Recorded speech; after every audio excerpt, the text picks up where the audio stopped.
1917, à la suite de la révolution russe, les bolcheviks se sont emparés des énormes réserves d'or du pays. Mais la Russie est ravagée par la guerre et la famine, et seule l'exportation de son or pourrait la sauver du désastre. La ville de Reval, qu'on appelle maintenant Tallinn, a joué un rôle vital dans le transport de l'or bolchevique vers l'ouest. À l'époque, la ligne de chemin de fer qui reliait Moscou à Reval était l'une des plus achalandées du pays. Сволочь! Какие сволочь! Если бы не вы, молодой человек, они могли скомпрометировать наркома финансов. Спиридонов, телохранитель. Тебе почему, Спиридонов, в трудную минуту нет рядом?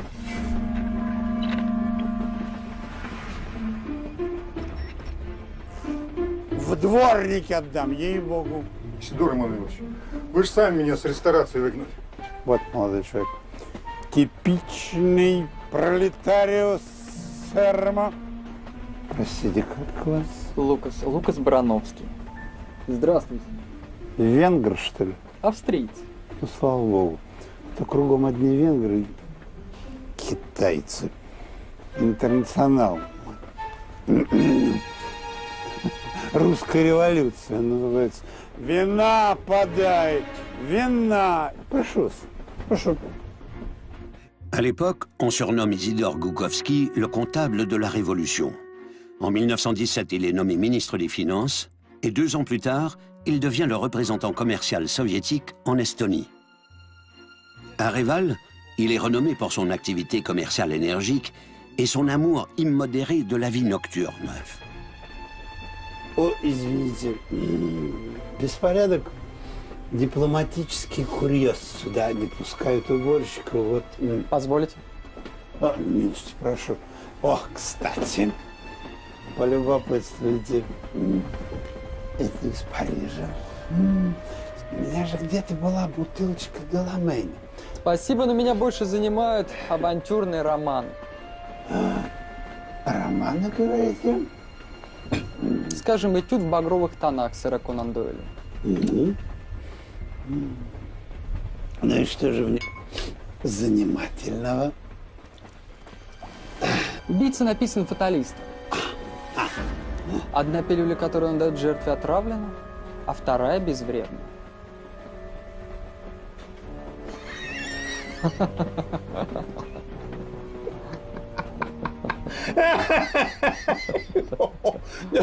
Да вы шутник. Ну и от чего будем лечиться? От сифилиса.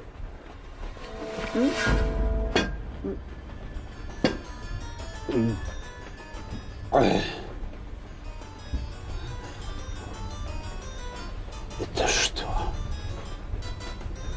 У вас кто-то прислал? Провидение. Пейте, господин Гуковский. Сейчас вернется ваш охранник, он может лишить вас выбора. Может, вы...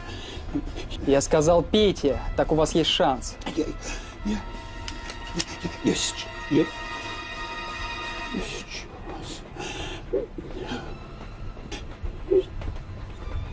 Господи!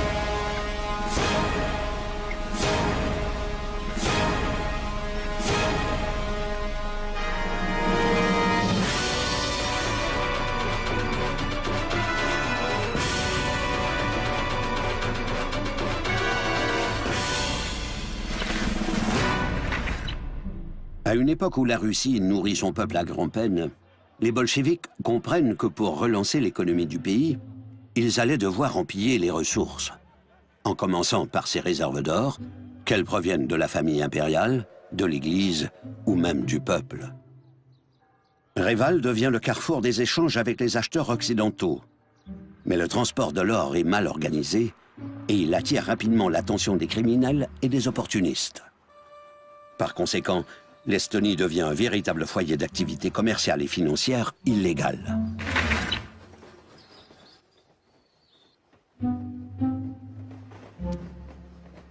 Ну что, господа товарищи, рискнем? Скажу, мизер. О! Пас. Я тоже не против. Пусть попробует. Isidore Goukovski a sorti une grande quantité d'or de Russie, l'équivalent de millions de roubles. Une rumeur circule à l'effet que ses partenaires et lui ont détourné la richesse de la nation pour se remplir les poches. Goukovski buvait beaucoup. Il faisait la fête tous les soirs. Toute son organisation était impliquée dans une série de stratagèmes de détournement de fonds et de distribution de pots de vin. Les bureaux de Goukovski occupent plusieurs étages d'un hôtel réputé de Reval. À l'époque, c'est un lieu de rendez-vous privilégié pour toutes sortes de transactions d'affaires, qu'elles soient légales ou non.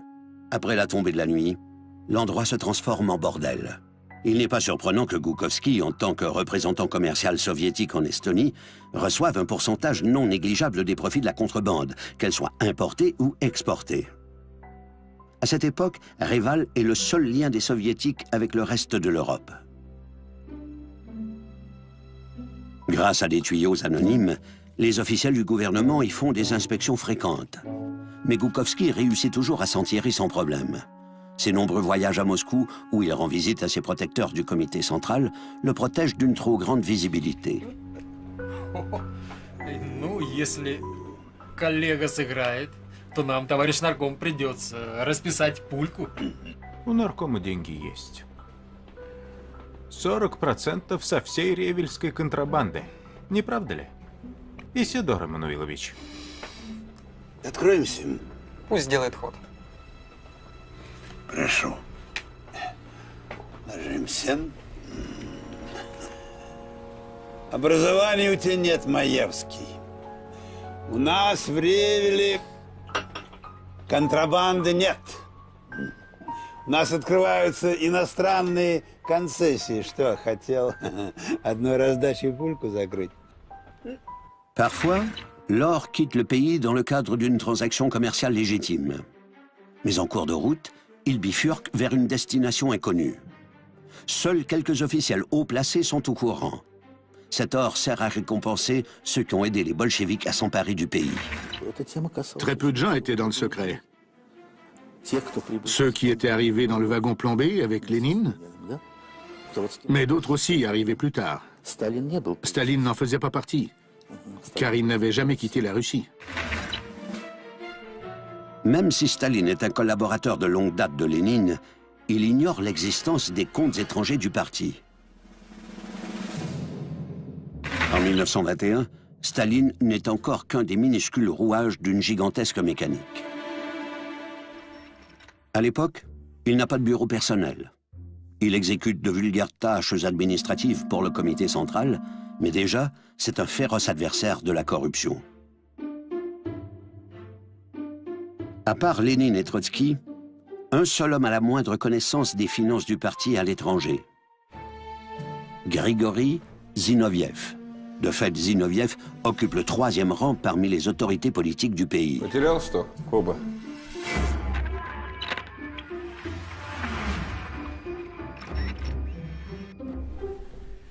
А вот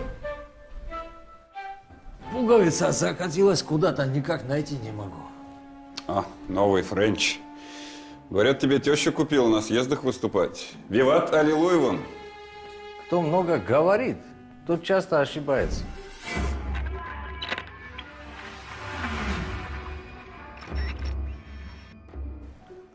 Ты зачем приехал?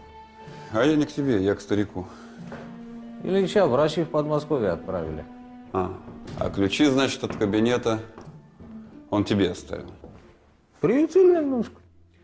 Скажи, Коба, а Ильич знает, что в его отсутствие твои люди по Прибалтике рыщут, везде нос свой суют? Слушай, почему сразу рыщут? Работают товарищи. Деньги государственные считают. Это деньги Коминтерна. А считать мы и сами умеем. Zinoviev est le chef d'un comité exécutif, le Comintern, En réalité, c'est une organisation terroriste internationale que les bolcheviks projettent d'utiliser pour propager la révolution à travers le monde.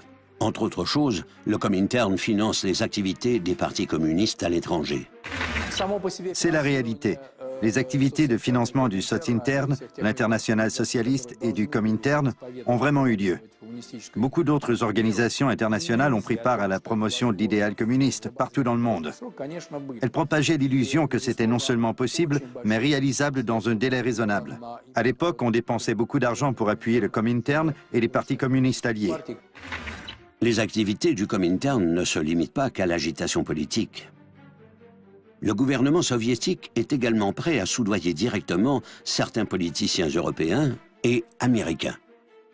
Par exemple, en 1919, un certain Ludwig Martens est arrivé à New York en déclarant qu'il était un représentant de la République soviétique.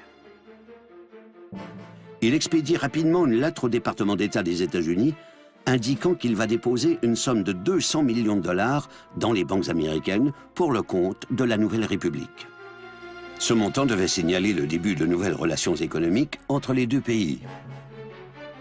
Malheureusement pour Martens, le gouvernement américain ne reconnaît pas la légitimité du nouveau régime soviétique et le fait extrader. Une fouille de son bureau dévoile l'existence de nombreux dossiers sur les agents du Comintern et des documents prouvant que les soviétiques blanchissent de fortes sommes d'argent par l'entremise des banques américaines depuis un bon moment déjà. Aux États-Unis, le New York Herald Tribune finit par flairer l'affaire. En Europe, des rumeurs se mettent à circuler à propos des réserves secrètes d'or bolcheviques.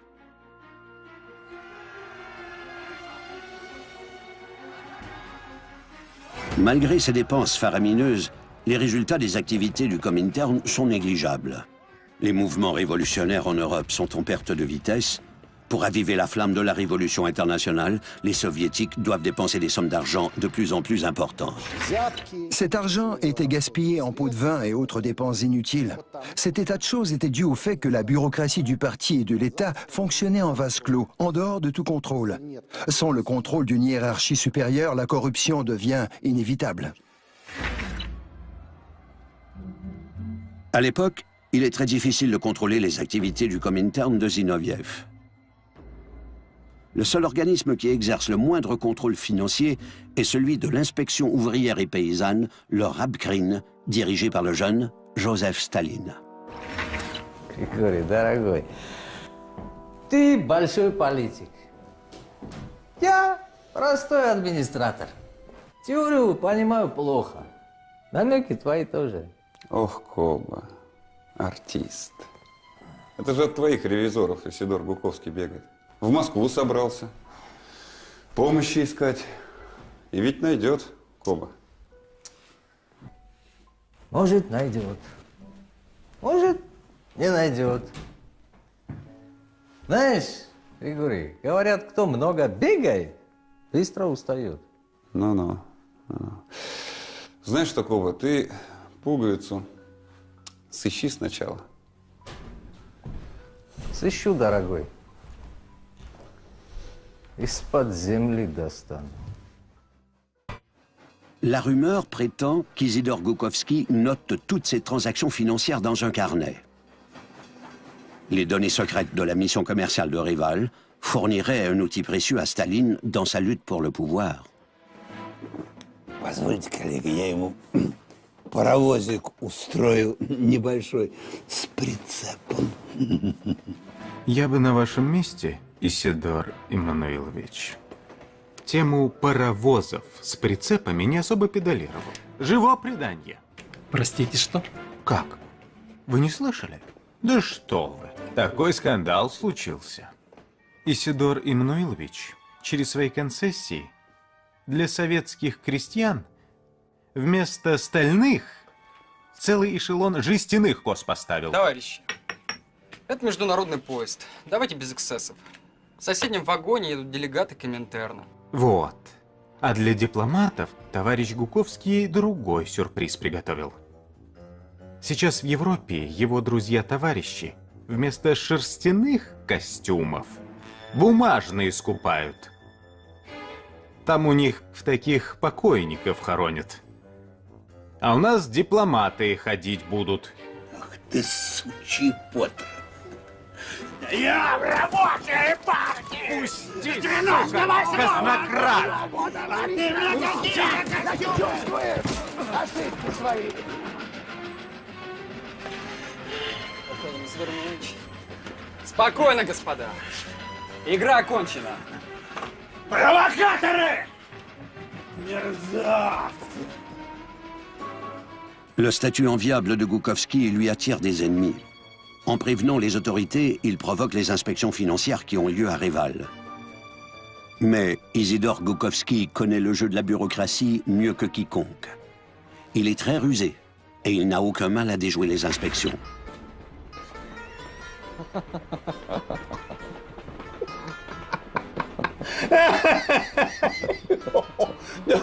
Да вы шутник. Ну, от чего будем лечиться? От сифилиса.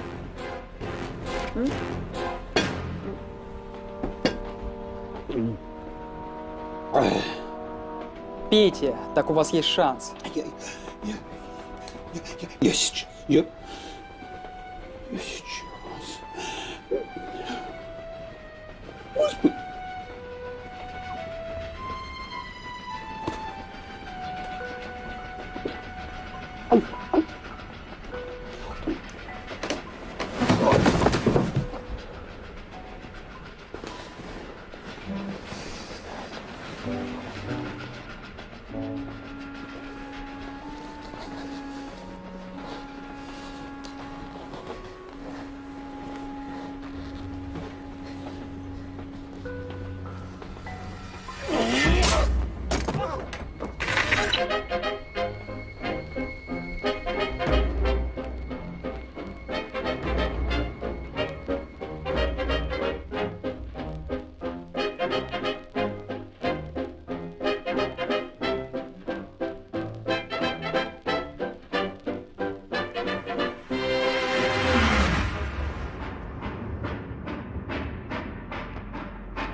Мечевки весь надежные.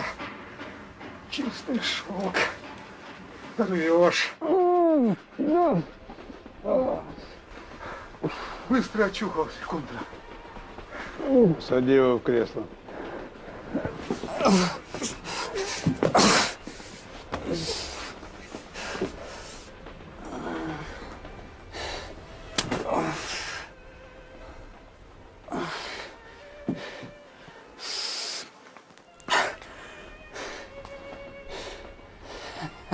Буду теперь пахнуть, как пьяная профурсетка. А ты и есть профурсетка. Даже не проверил, живой я или мертвый. Ты за кого ж меня держат, если подослали такого сопливого дилетанта? Это что за мазня? Он mich inspiriert die Rache. Die Revolution wird bestrafen. Чё? Спиридонов, выйди. И дверь закрой. Что вы несете, Лукас? Какой-то романтический, революционный бред. Объясните. Вы мне все равно не поверите. Потому что вы подлец и ренегат. Вы и сами себе-то, Гуковский, не верите. Да. Я вас спрашиваю, кто вас ко мне подослал? Отвечайте. Или ваш холодный труп найдет эстонский обходчик. Говорите! Да никто меня не посылал. Я вышел на вас с помощью друзей из Австрийской Красной Гвардии. Сам. А здесь я из-за моего брата. Его затоптали лошади во время Венского восстания. Ружья, присланные вами из России, не стреляли. А все открытые вами счета оказались пустыми.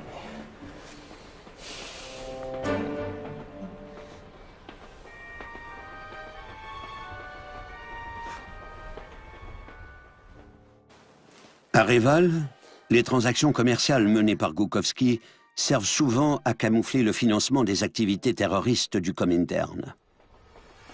À l'époque, le parti bolchevique distribuait librement des fonds aux organisations étrangères. Par exemple, ils pouvaient être destinés à une mission diplomatique envoyée en Allemagne. Un homme du parti ouvrait un coffre-fort, y prenait quelques liasses de billets de banque et les donnait aux camarades allemands pour financer leurs activités révolutionnaires. Aucun reçu n'était émis. Ils ne comptaient même pas l'argent. De grosses quantités d'or valant des millions de roubles ont transité à l'étranger et se sont volatilisées. Aucune cargaison d'or n'a atteint sa destination officielle. Par conséquent, les mouvements révolutionnaires en marche en Autriche, en Espagne et en Pologne sont brutalement réprimés. Les chefs des unités de combattants révolutionnaires en Europe imputent ces échecs à la trahison de la Russie. В июне нас было 40 000, а в декабре меньше 10. Ну, кто-то же должен за это ответить. Да, я знаю, я проиграл. Мы проиграли. Но такие, как я, будут мстить.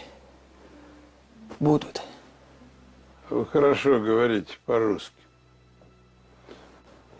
Я вас понимаю. Хотите выпить? Ну, я выпью. Как вы думаете, что происходит вокруг? Классовая борьба? Как бы не так. А какой класс скупает у нас царские и музейные ценности? На какие деньги мы купили мир с вашим кайзером, а потом и с Антантой? Куда уходит царское золото? Гуковские разворовали.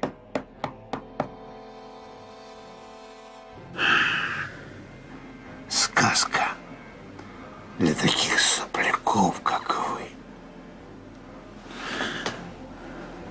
Вы мне чем-то симпатичны.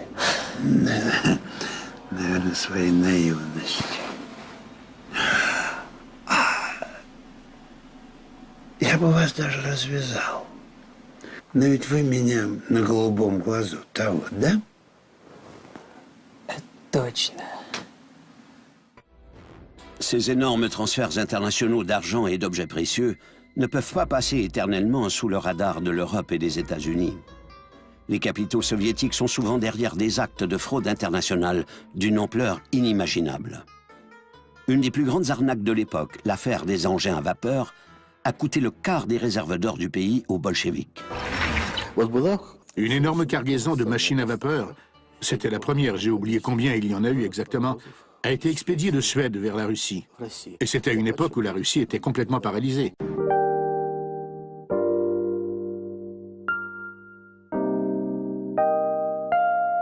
Nos propres engins à vapeur étaient au point mort et pourtant nous en achetions d'autres. En 1920, le gouvernement soviétique a commandé 1000 locomotives à la Suède. Dès le début, la commande semble exagérée.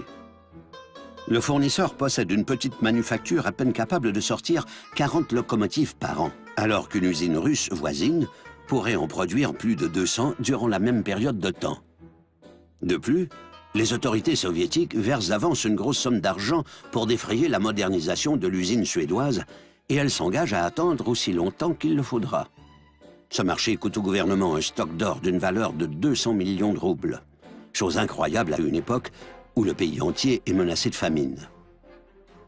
Un journal russe, l'Économiste, exprime son indignation face à ces marchés douteux conclus par les autorités soviétiques. Lénine force le journal à fermer définitivement ses portes, mais des rapports similaires continuent de circuler dans la presse occidentale. Le New York Times publie même un exposé sur les comptes personnels des chefs bolcheviques à l'étranger. Без звонка, без стука. Так я вот как раз по этому поводу. Это ты настучал старику про коммерческую деятельность Коминтерна? Я тут при чем? Про вашу деятельность. Все телеграфы мира стучат.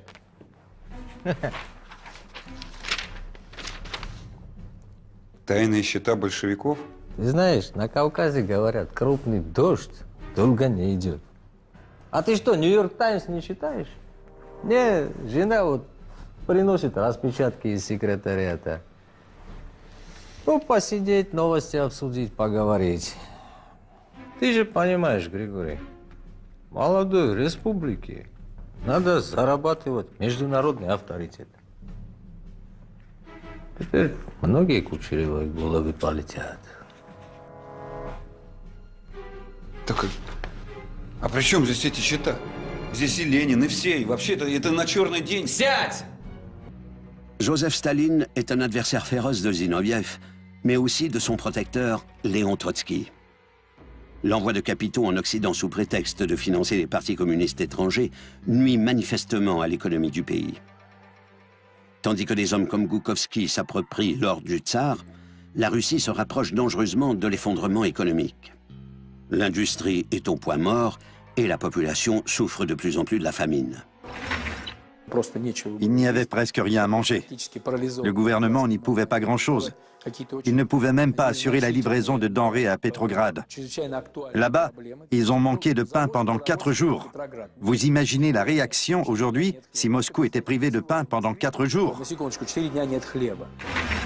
Dans la basse Volga, la famine se propage dans 35 régions et affecte 90 millions de personnes. Des paysans à la recherche du minimum vital inondent les routes de la Russie. Les bolcheviks combattent ces réfugiés comme s'ils étaient des ennemis de l'État. Pratiquement aucune fraction de l'or du pays n'est utilisée pour acheter du grain pour ses habitants.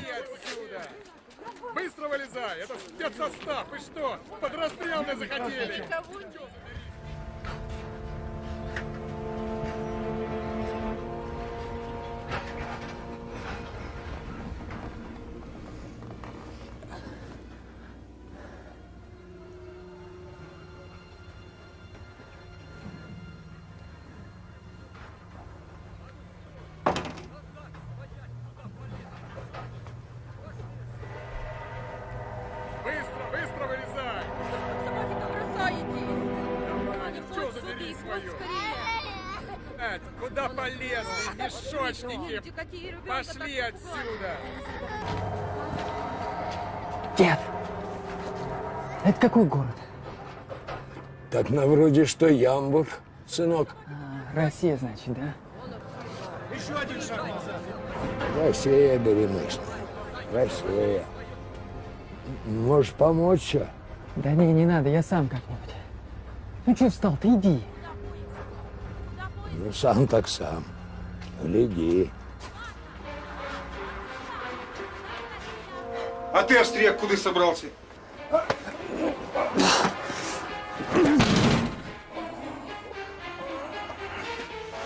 Ну, пошла вон отсюда! Пошла! Давай, давай. Это что? Товарищ Гуковский, ознакомьтесь. Вы арестованы.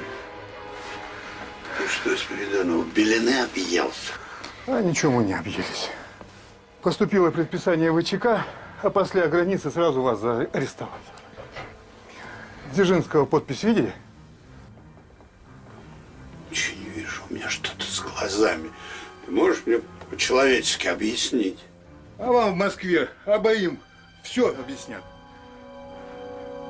Подожди, а мне что, отдельная камера не положено, что ли? С вами со всеми в Москве разберутся. Пошли, ребят. Пошли.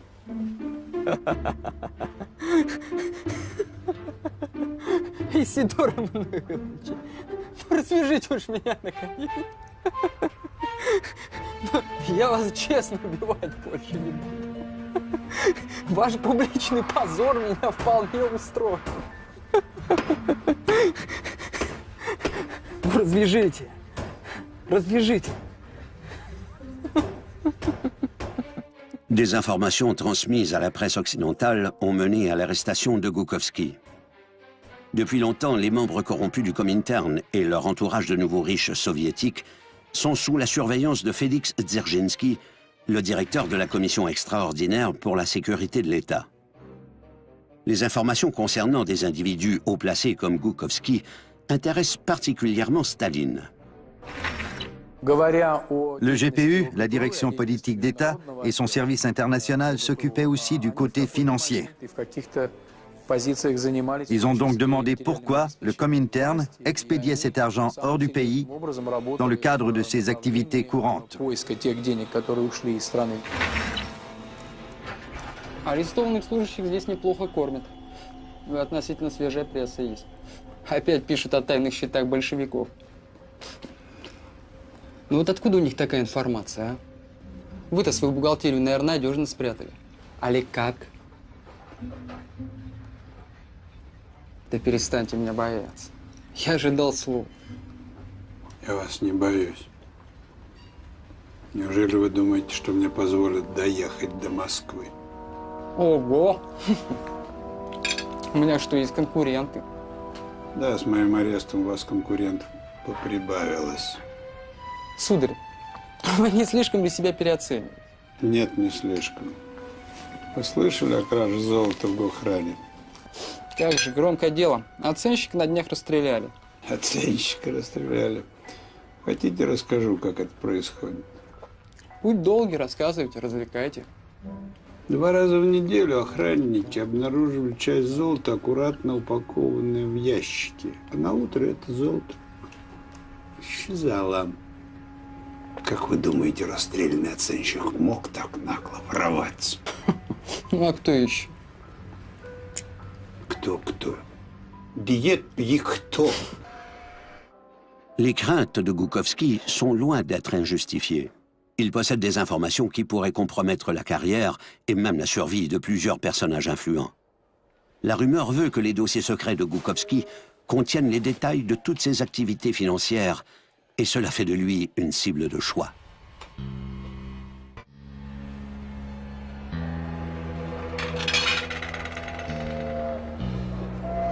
Знаете, я решил вам все рассказать. Вы даже не можете представить, из каких соображений. Любопытно, конечно. Из чувства мести. Я думаю, что, обладая такой информацией, кем бы вы ни были, вы тоже не будете в безопасности. Ого, какая изощренная дуэль. Ну что ж, ваш выстрел. Осторожно, мяч. Тихо.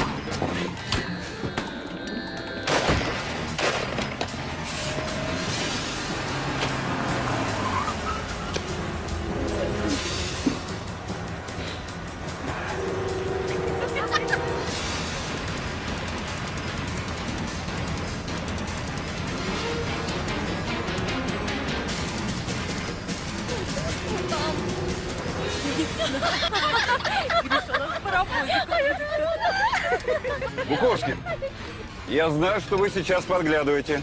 Подглядывайте. Ну что вы заперлись, ей-богу? Давайте, выходите.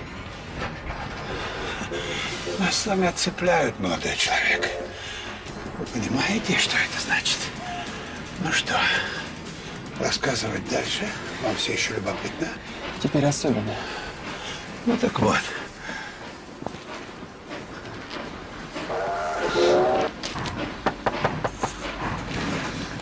Любезный, до меня дошли слухи, что вы везете в Москву свой бухгалтерский дневник. Хотите опубликовать? Мемуары. Нехорошо.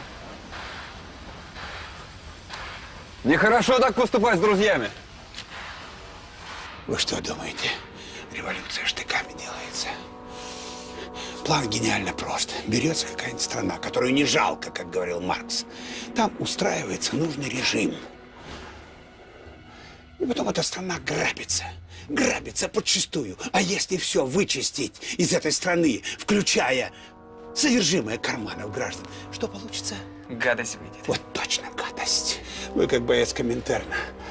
Вы внимательно читали манифест Маркса?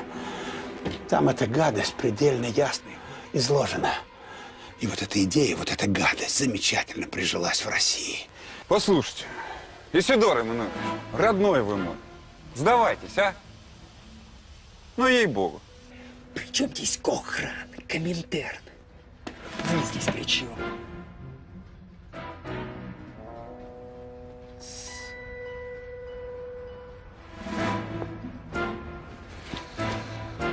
Ну, как хотите.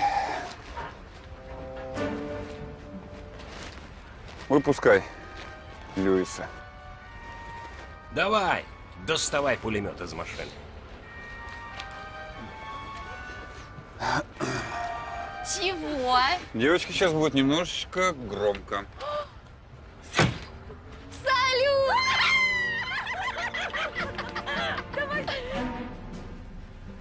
Гохран.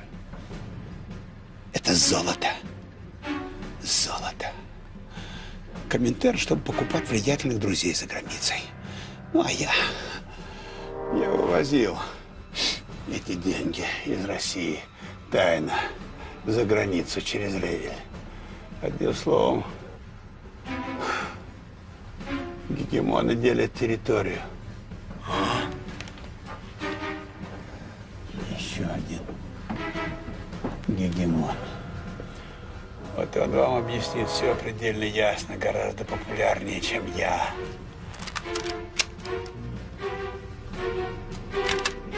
Раз. Успокойтесь, Лукас. Что с вами? Два.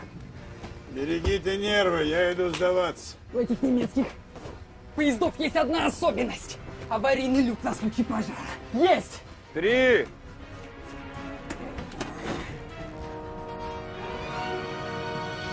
Я иду! Четыре. Подождите, я с вами! Пять.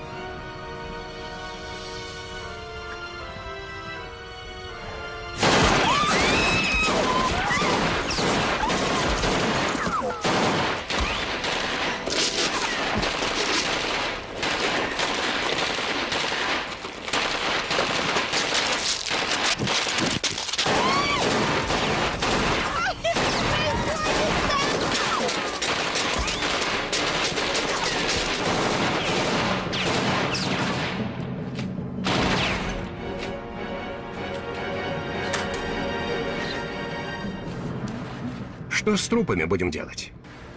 А может, сожжем их к чертям? Мне плевать на трупы, понял? Мне бумаги его нужны. Бумаги! Понял? Открывай вагон. Это сжечь все, доломать. Почему сдали? Тюнь! Тюнь!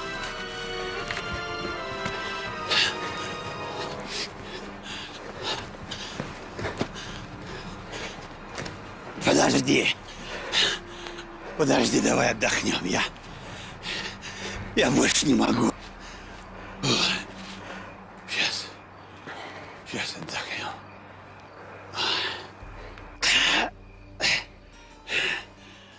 А что ж ты, Шерлок, этой калиткой раньше не воспользовался, а? А настроения не было. Какого настроения? Чемоданного. Человек, когда сбегает, прихватывает самое важное. Я вот что прихватил.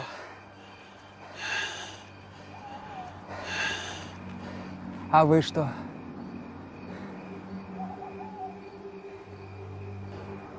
Исидор Эммануилович, отдайте документы. Документы. Значит, это все представление. Пилюли, надпись на спинке дивана, да? Неужели ты меня сможешь убить, а? Смогу. Я не Зиновьев считать не буду.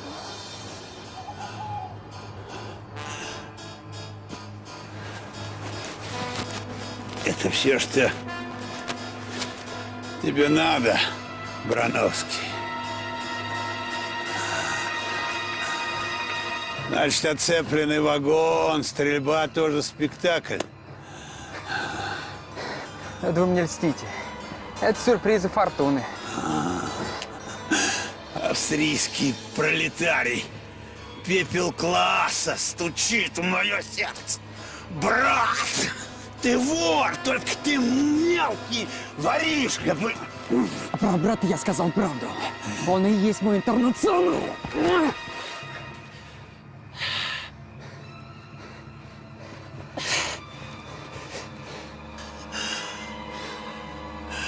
Выкинь ты эти бумаги, парень.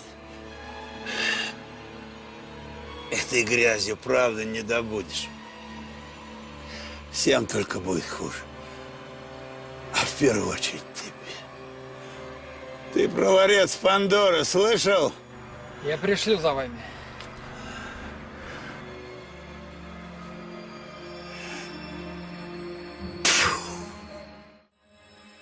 Товарищ Сталин?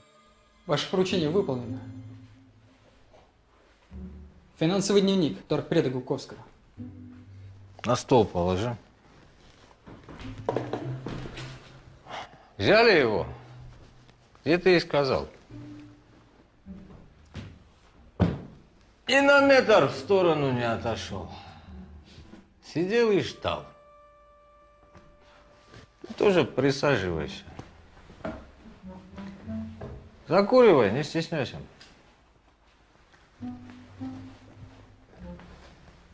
Слушай, Лукас, как ты думаешь, зачем он тут тетрадь с грязными телишками хранил?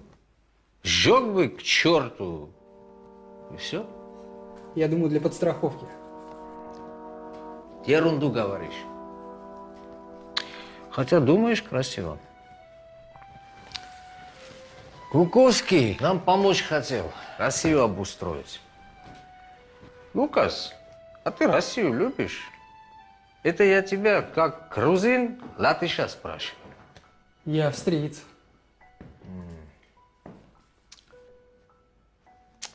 А я люблю. Поэтому этот весь ваш Коминтерн надо заканчивать. Будем строить социализм в отдельно взятой стране. Извините, товарищ Сталин. А как же все, что рассказывал Гуковский? Причем здесь мировая революция? Рассказывал. Про мировую революцию рассказывал? Вот она, вся твоя мировая революция, вот здесь. Эти суки, пока я им деньги возил отовсюду, со всего мира, из Тифлиса, везде, на революцию. Они по карманам распихивали, с бледями буржуйскими делили. Они думали, Сталин глупый такой паренек, дурачок в сторонке постоит. Вот вам. И ты так думал.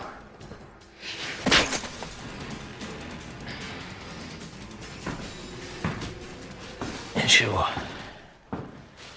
Мы Россию с колен поднимем. Без денег поднимем. Зачем деньги при коммунизме? Правда? Ein Schneider begeistert die Idee der Rache auch Ihnen, Genosse Stalin. Охрана!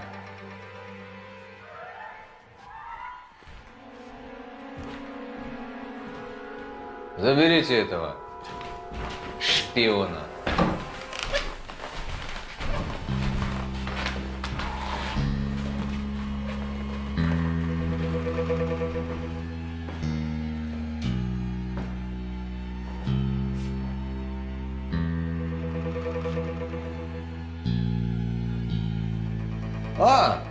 Гриша, заходи. У меня к тебе разговор есть. Какой разговор? Знаешь, на Кавказе говорят, когда сильно запачкался, не жалей воды. Personne ne saura jamais comment Staline a obtenu l'appui de son adversaire idéologique. Mais en 1922, c'est Grigori Zinoviev qui l'aide à se faire élire au poste de secrétaire général du parti. Au cours de la décennie suivante, ce poste a permis au nouveau leader du parti bolchevique de devenir un chef d'État au pouvoir absolu. Grigori Zinoviev, le chef du Comintern, connaît un sort semblable à celui de bien des opposants de Staline. Il est arrêté et doit se soumettre à plusieurs tentatives humiliantes de réhabilitation avant d'être exécuté. Devenu expert dans l'art de rassembler les preuves compromettantes, Joseph Staline passe ensuite à la répression à grande échelle. Toute dissidence est gérée d'une main de fer, sous le couvert de la lutte contre l'espionnage, la contre-révolution et la corruption.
Буду теперь пахнуть, как пьяная профурсетка. А ты и есть профурсетка. Даже не проверил, живой я или мертвый. Ты за кого ж меня держат, если подослали такого сопливого дилетанта? Это что за мазня? Он mich inspiriert die Idee der Rache. Der Revolution wird bestrafen. Чё? Спиридонов, выйди. И дверь закрой. Что вы несете, Лукас? Какой-то романтический, революционный бред. Объясните. Вы мне все равно не поверите. Потому что вы подлец и ренегат. Вы сами себе-то, Гуковский, не верите. Да. Я вас спрашиваю, кто вас ко мне подослал? Отвечайте. Или ваш холодный труп найдет эстонский обходчик. Говорите! Да никто меня не посылал. Я вышел на вас с помощью друзей из Австрийской Красной Гвардии. Сам. А здесь я из-за моего брата. Его затоптали лошади во время Венского восстания. Ружья, присланные вами из России, не стреляли. А все открытые вами счета оказались пустыми.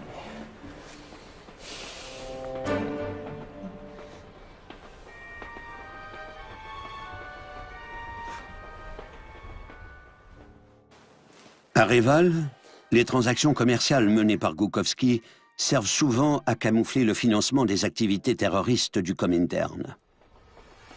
À l'époque, le parti bolchevique distribuait librement des fonds aux organisations étrangères.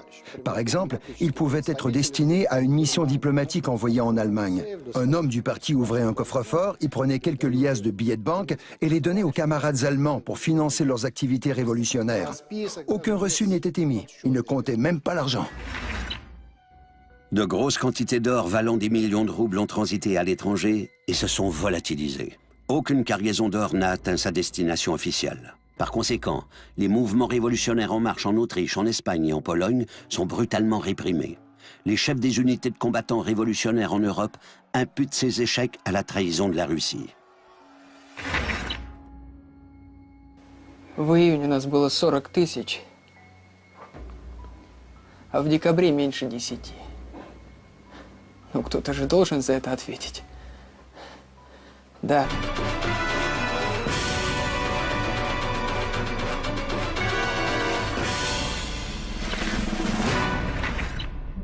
À une époque où la Russie nourrit son peuple à grand-peine, les bolcheviks comprennent que pour relancer l'économie du pays, ils allaient devoir en piller les ressources. En commençant par ses réserves d'or, qu'elles proviennent de la famille impériale, de l'Église ou même du peuple. Reval devient le carrefour des échanges avec les acheteurs occidentaux. Mais le transport de l'or est mal organisé et il attire rapidement l'attention des criminels et des opportunistes. Par conséquent, l'Estonie devient un véritable foyer d'activités commerciales et financières illégales.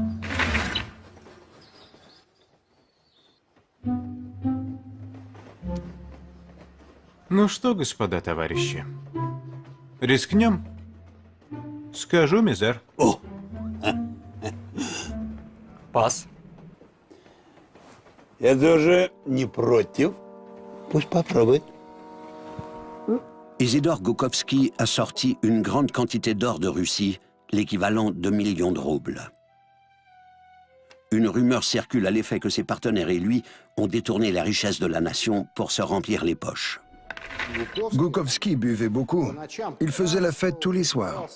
Toute son organisation était impliquée dans une série de stratagèmes de détournement de fonds et de distribution de pots de vin. Les bureaux de Goukovski occupent plusieurs étages d'un hôtel réputé de Reval.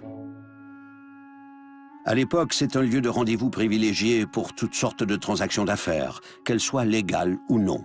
Après la tombée de la nuit, l'endroit se transforme en bordel. Il n'est pas surprenant que Goukovski, en tant que représentant commercial soviétique en Estonie, reçoive un pourcentage non négligeable des profits de la contrebande, qu'elle soit importée ou exportée. À cette époque, Reval est le seul lien des soviétiques avec le reste de l'Europe. Grâce à des tuyaux anonymes, les officiels du gouvernement y font des inspections fréquentes. Mais Goukovski réussit toujours à s'en tirer sans problème. Ses nombreux voyages à Moscou, où il rend visite à ses protecteurs du comité central, le protègent d'une trop grande visibilité. Ну, если коллега сыграет, то нам, товарищ нарком, придется расписать пульку. У наркома деньги есть. 40% со всей ревельской контрабанды. Не правда ли? Исидор Эммануилович. Откроемся. Пусть сделает ход. Прошу. Ложимся. Образования у тебя нет, Маевский. У нас в Ревеле... Ce montant devait signaler le début de nouvelles relations économiques entre les deux pays.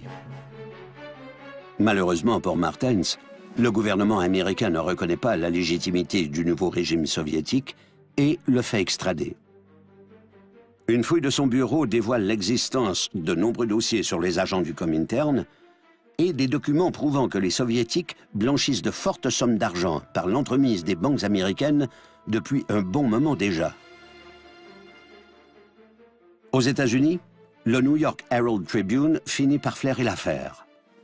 En Europe, des rumeurs se mettent à circuler à propos des réserves secrètes d'or bolcheviques.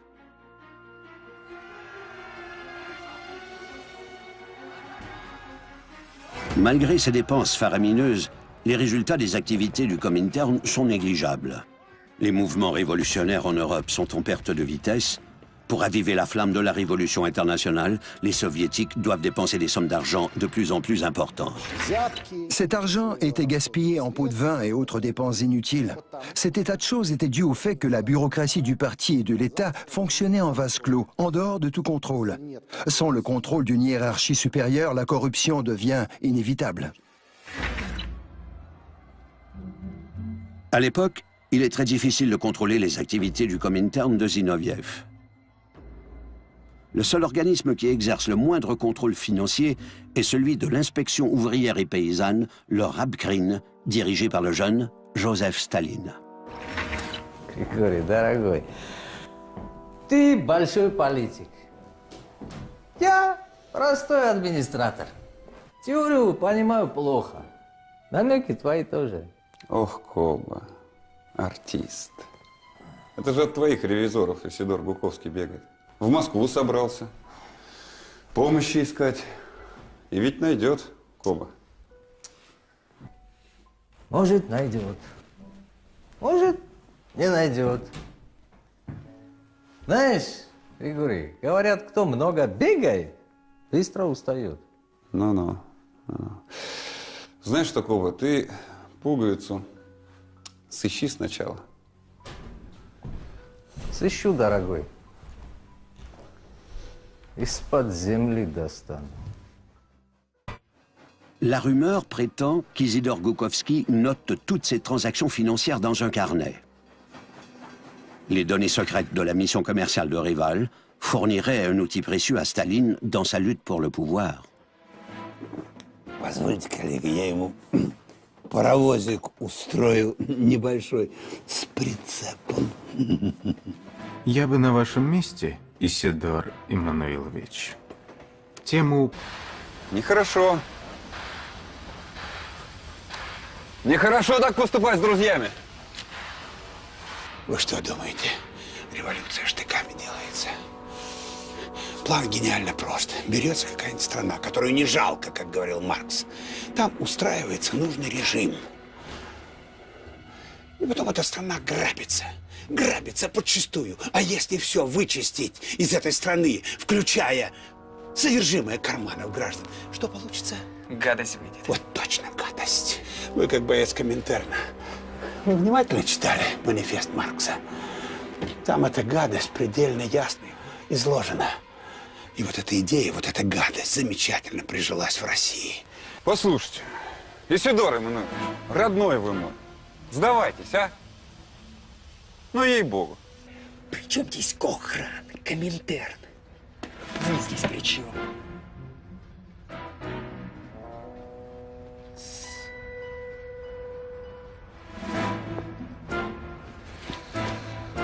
Ну, как хотите. Выпускай Льюиса. Давай, доставай пулемет из машины.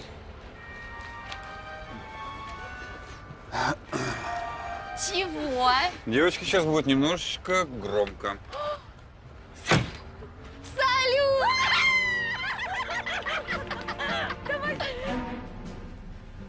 Кохран.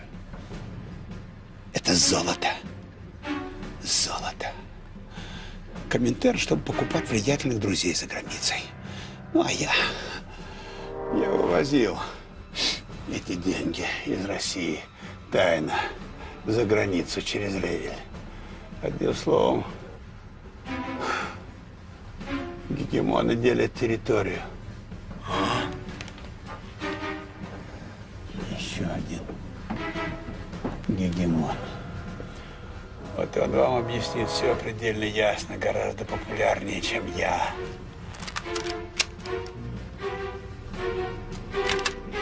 Раз. Успокойтесь, Лукас. Что с вами? Два. Берегите нервы, я иду сдаваться. У этих немецких поездов есть одна особенность. Аварийный люк на случай пожара.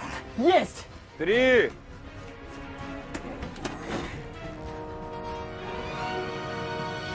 Я иду! Четыре. Подождите, я с вами! Пять.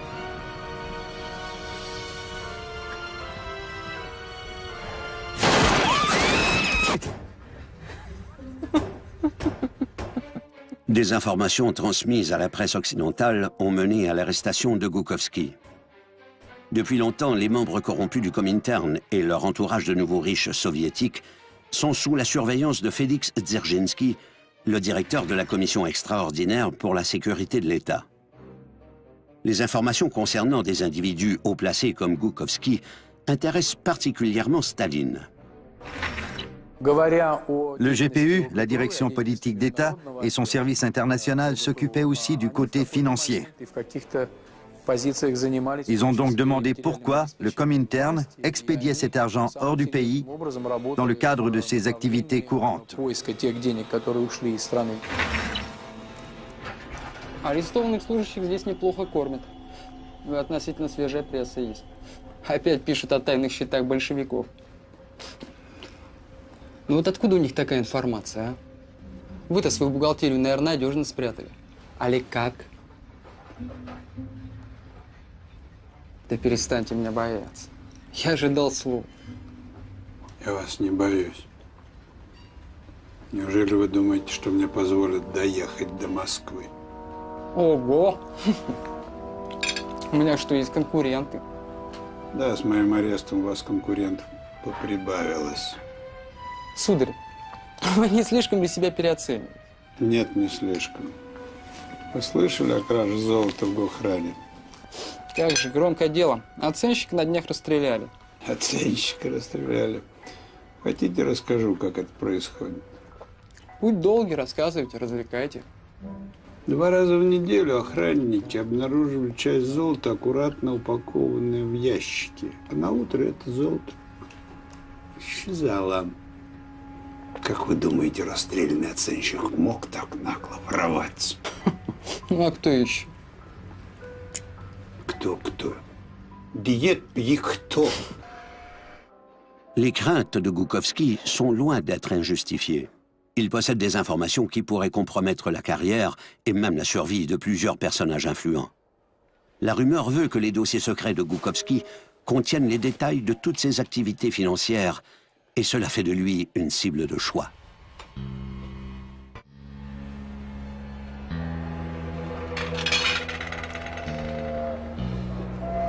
Знаете, я решил вам все рассказать. Вы даже не можете представить, из каких соображений. Любопытно, конечно. Из чувства мести. Я думаю, что, обладая такой информацией, кем бы вы ни были, вы тоже не будете в безопасности. Ого, какая изощренная дуэль. Ну что ж, ваш выстрел.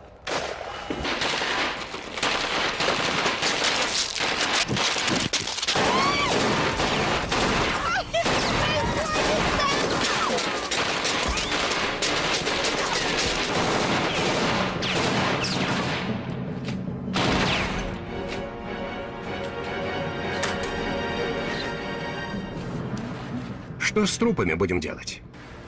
А может, сожжем их к чертям?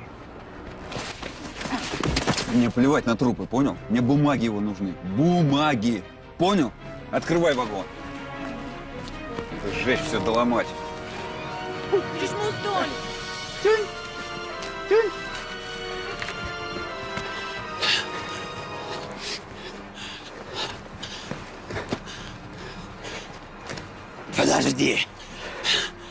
Подожди, давай отдохнем.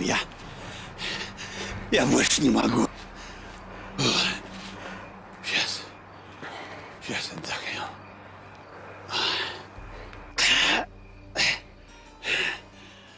А что ж ты, Шерлок, этой калиткой раньше не воспользовался, а? А настроения не было. Какого настроения? Чемоданного. Человек, когда сбегает, прихватывает самое важное. Я вот что прихватил.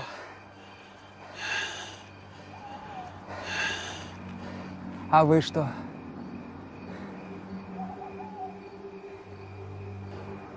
Исидор Эммануилович, отдайте документы. Документы? Значит, это все представление. Пилюли, надпись на спинке дивана, да? Неужели ты меня сможешь убить, а? Смогу. Я не Зиновьев считать не буду.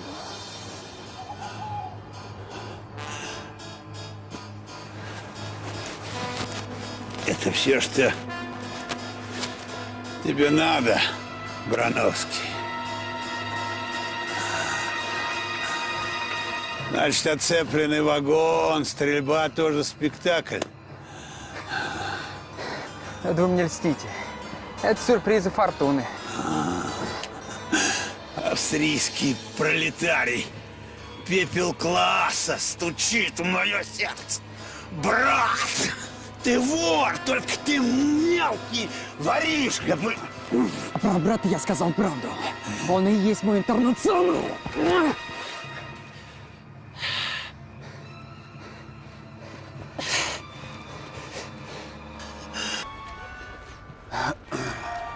Чего? Девочки, сейчас будет немножечко громко. Салют!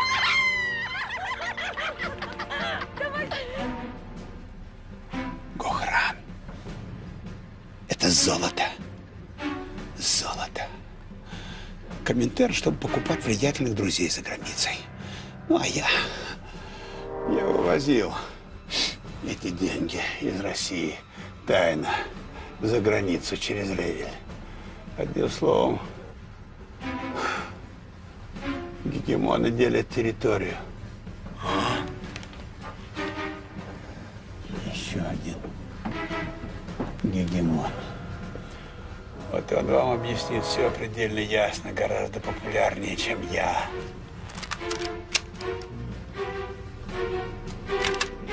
Раз. Спокойтесь, Лукас. Что с вами? Два. Берегите нервы, я иду сдаваться. У этих немецких поездов есть одна особенность. Аварийный люк на случай пожара. Есть! 3.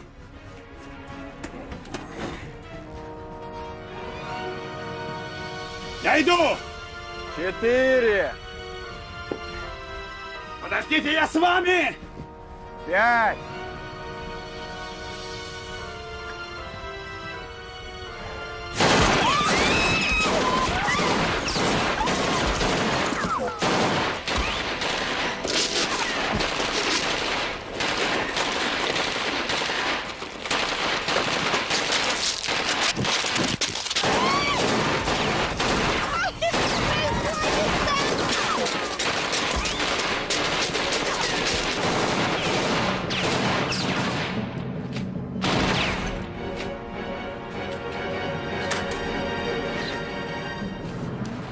Что с трупами будем делать? А может, сожжем их к чертям? Мне плевать на трупы, понял? Мне бумаги его нужны. Бумаги! Понял? Открывай вагон. Сжечь все, доломать.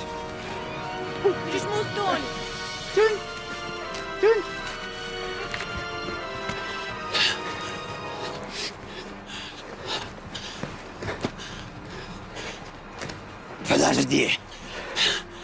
Подожди, давай отдохнем. Я больше не могу. Сейчас отдохнем.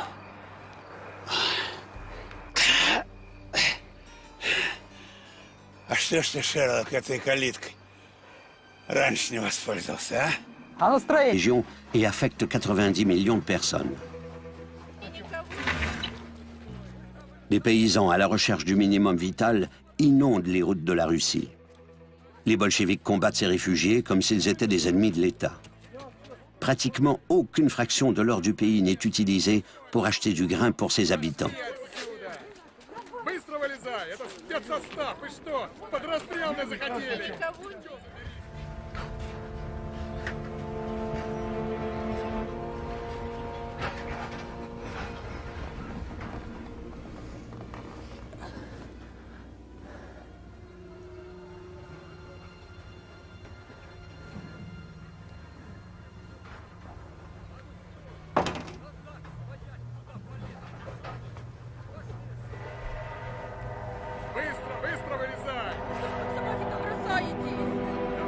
Чё, забери свою? Куда полезли, мешочники? Пошли отсюда! Дед, это какой город? Так на вроде что Ямбур, сынок. Россия, значит, да? Еще один шаг назад! Россия, Беремышна. Россия. Можешь помочь, что? Да не надо, я сам как-нибудь. Ну что встал, ты иди. Ну, сам так сам. Гляди. А ты, Австрияк, куда собрался?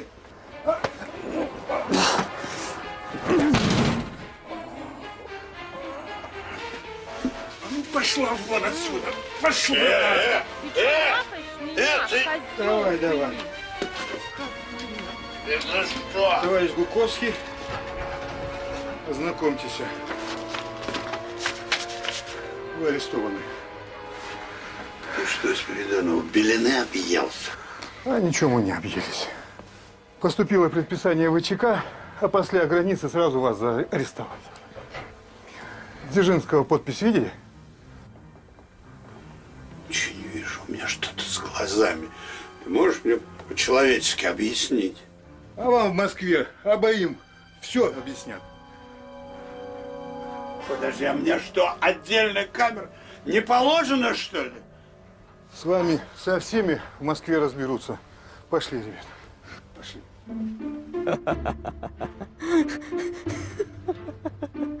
Исидор Мануилович, ну развяжите уж меня наконец. Я вас честно убивать больше не буду. Ваш публичный позор меня вполне устроит. Спиридонов, выйди. И дверь закрой. Что вы несете, Лукас? Какой-то романтический, революционный бред. Объясните. Вы мне все равно не поверите. Потому что вы подлец и ренегат. Вы и сами себе-то, Гуковский, не верите. Да-да. Я вас спрашиваю, кто вас ко мне подослал? Отвечайте. Или ваш холодный труп найдет эстонский обходчик. Говорите! Да никто меня не посылал. Я вышел на вас с помощью друзей из Австрийской Красной Гвардии. Сам. А здесь я из-за моего брата. Его затоптали лошади во время Венского восстания. Ружья, присланные вами из России, не стреляли. А все открытые вами счета оказались пустыми.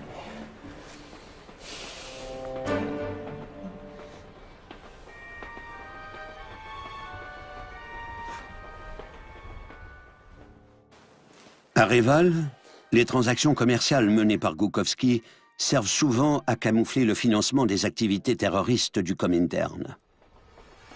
À l'époque, le parti bolchevique distribuait librement des fonds aux organisations étrangères.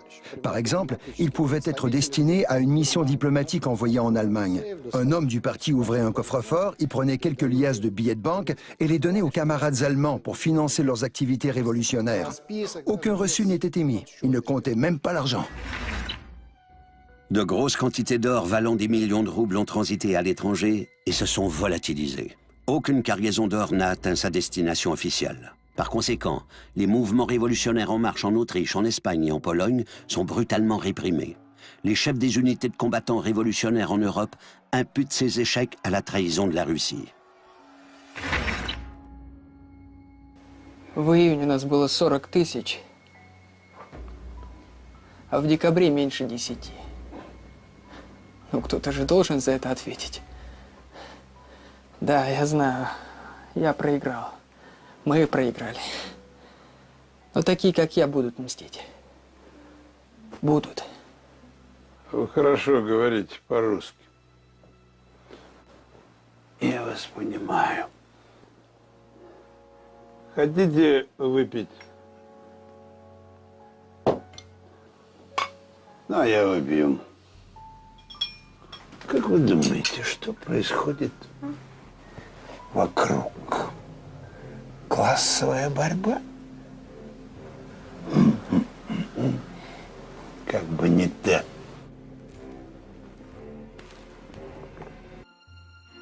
À Reval, il est renommé pour son activité commerciale énergique et son amour immodéré de la vie nocturne.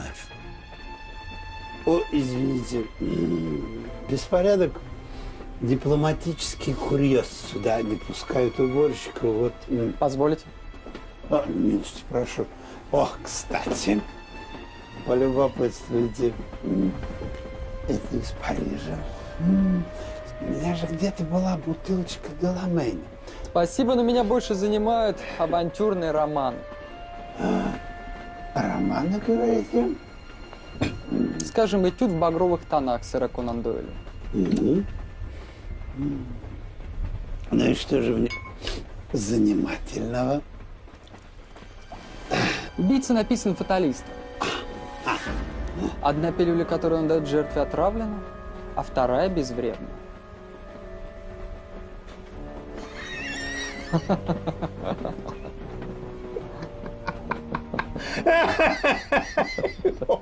Да вы шутник. Ну, от чего будем лечиться? От сифилиса.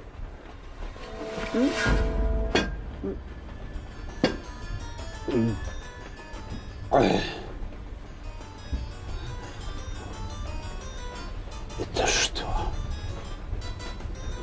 У вас кто-то прислал? Провидение. Пейте, господин Гуковский. Сейчас вернется ваш охранник, он может лишить вас выбора. Может, вы... Я сказал, пейте, так у вас есть шанс. Я сейчас...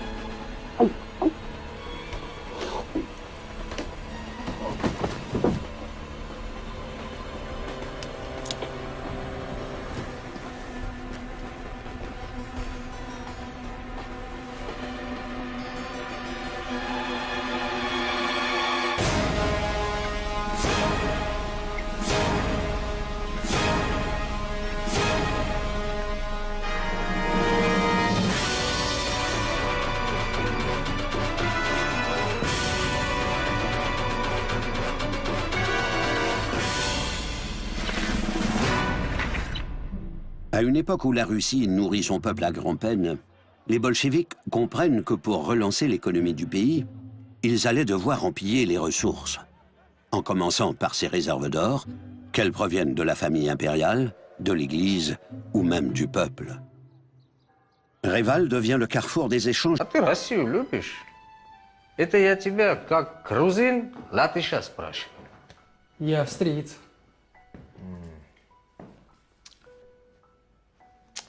А я люблю.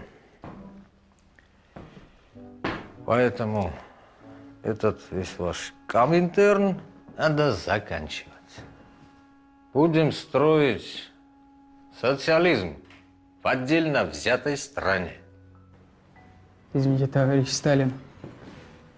А как же все, что рассказывал Гуковский? Причем здесь мировая революция? Рассказывал. Про мировую революцию рассказывал? Вот она, вся твоя мировая революция, вот здесь. Эти суки, пока я им деньги возил отовсюду, со всего мира, из Тифлиса, везде, на революцию. Они по карманам распихивали, с бледями буржуйскими делили. Они думали, Сталин глупый такой паренек, дурачок в сторонке постоит. Вот вам. И ты так думал.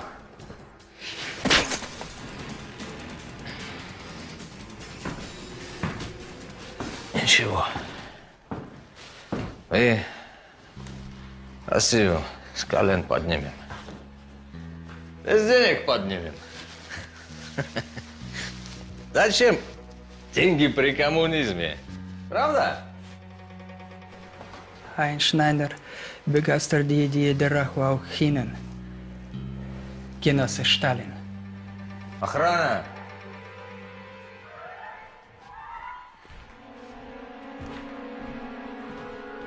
Заберите этого шпиона.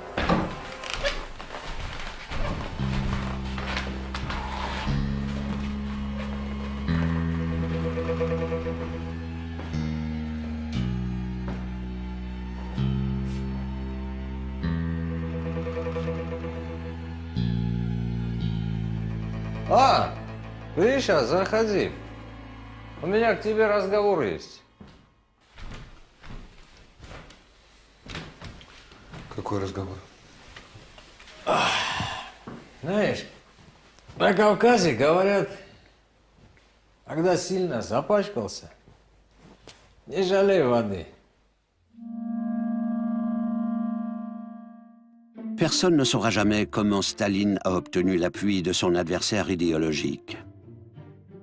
Mais en 1922, c'est Grigori Zinoviev qui l'aide